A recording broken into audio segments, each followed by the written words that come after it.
Welcome to the part 2. Here it will be discussed what this fiery sexual energy actually does to the body, how it can make you or break you. To make you people aware, indulging with a female is not the only type of eroticism, but masturbation equally plays the same role. There are 8 types of masturbation, in which from thinking to touching, everything is included. Thinking of sex is one of a kind. Seeing things such as books, novels, drama, dance, cinema, pictures, etc., which contains inappropriate stuff, provokes the same kind of fire within a person, which happens during masturbation or the actual indulgence, and things starts to move within the body. It starts to melt the vitality. This desire is generated from the mind through the thoughts. Once these type of thoughts starts, the sperms tends to move downwards, getting separated from the blood and gets collected in the scrotum, and it forces one for the ejaculation due to the intense sensations in the nerves.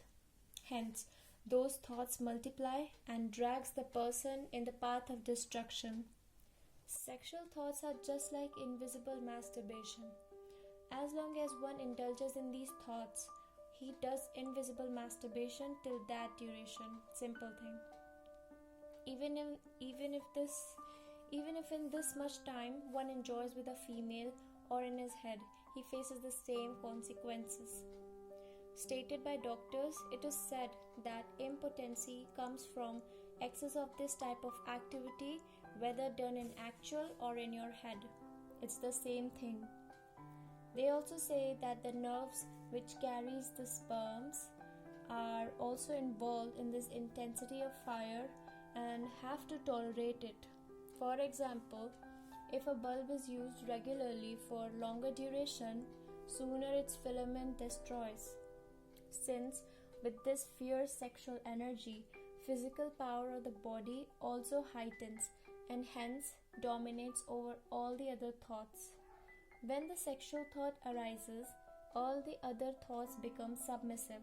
That's why it is well said that a person forgets everything when these type of thoughts rule the mind. He forgets the fear and shame as well. All the other good thoughts and other supreme powers of the mind tend to die, and the mind becomes rugged, as good as a wooden piece. It becomes as scary as a scary jungle where only the voices of creatures are heard. It's waste to even imagine a melodious song which makes life beautiful in that person's mind. It can be estimated that the person within whom a volcano eruption continues can stay healthy. They just can't.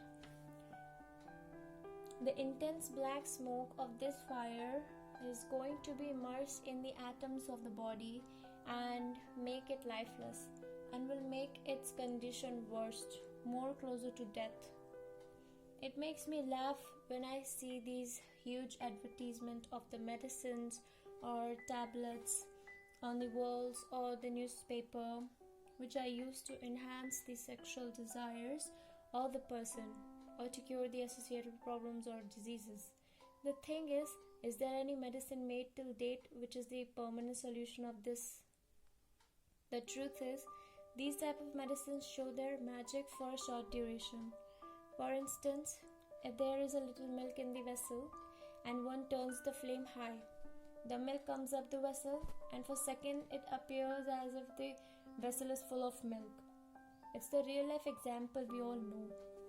Or let's take another example. If the horse is tired but still someone beats him, it starts to run fast, but for how long? It's already tired. There is a small village near a mountainous region, Vidyanchal.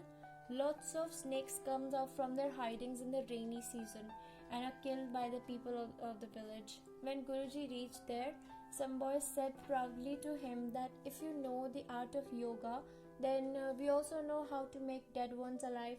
For evidence, they brought some dead snakes and they put some hot milk in the mouths of the snakes and they started doing movements. It lasted for a minute, and the conclusion is The life force which was still left in those dead snakes was then completely vanished due to the heat.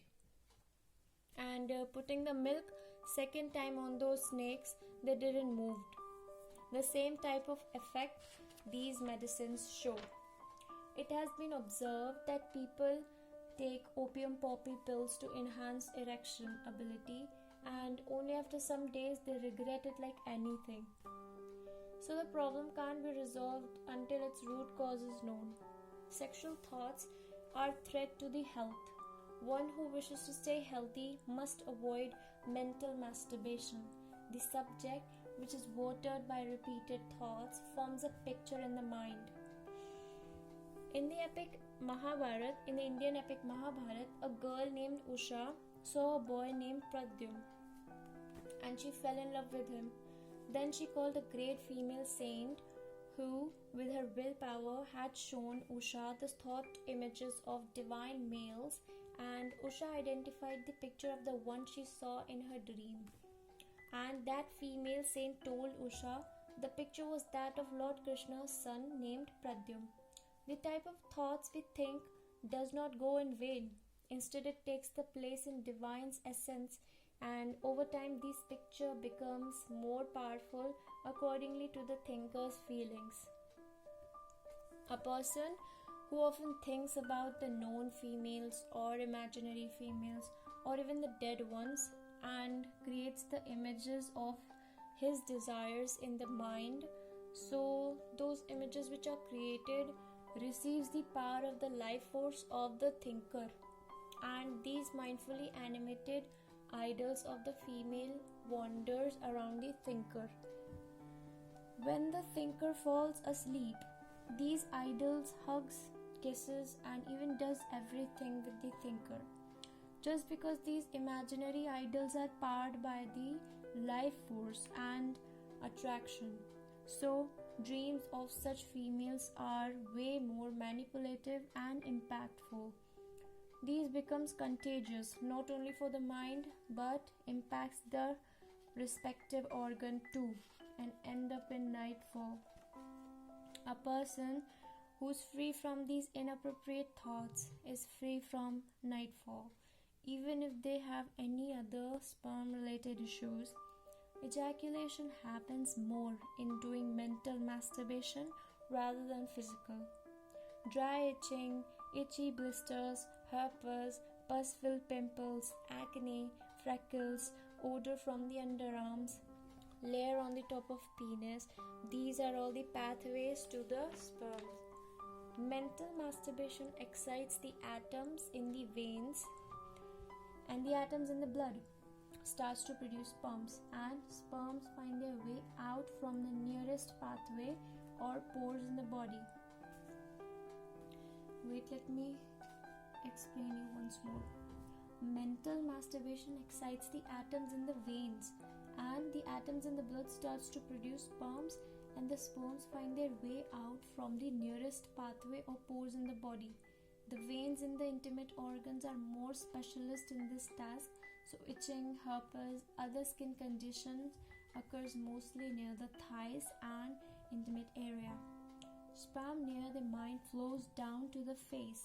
Then it breakouts in the shiny skin of cheeks in the form of acne. Sometimes it finds its way out from the underarms with intense odor and appears like thin, very thin, dry wires. Sensitive areas of the body are more prone to sweat, and along with sweat it comes out, although it can come out from any body part. People who live with hygiene, still their clothes are prone to lice. Sweat of these type of people contains particles of sperms. This excess of ejaculation not only harms the respective person, but others are also affected. The sperm which separates from the body, and during bath or in washing the clothes, it gets mixed with the water, and due to its high production ability, the fiery poisonous insects are born which harm the body from where it's originated, that is human body, and spreads various dangerous diseases. Major diseases which spreads sees the life of tons of people are only due to mental as well as actual masturbations. Now, up to this point, you are well known by the fact that how hazardous the mental masturbation is. Now, in the part 3, I am going to discuss what can be done to cure this. How can you control this? So, let's get to the part 3. Thank you.